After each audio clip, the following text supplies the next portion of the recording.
অসমৰ দ্বিতীয় শক্তিপীঠ শিলঘাট কামাখ্যা দেৱালয়ত নিমাওমাও পৰিৱেশ আৰম্ভ হৈছে অম্বুবাচীৰ পবিত্ৰী উখল মাখল হৈ আছে নীলাচল পাহাৰ ইয়াৰ বিপৰীতে আকৌ এক নিমাওমাও পৰিৱেশে বিৰাজ কৰিছে শিলঘাট কামাখ্যা পাহাৰত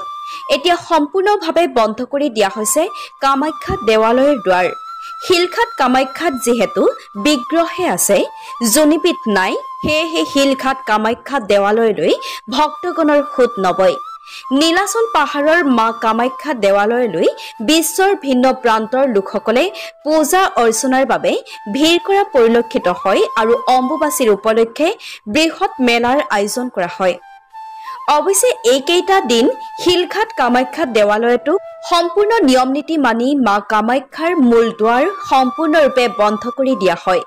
উল্লেখযোগ্য যে 1667 শকত আহোম স্বৰ্গদেউ প্ৰমত্ত সিংহই পুনৰ প্ৰতিষ্ঠা কৰিছিল এই দেৱালয়খন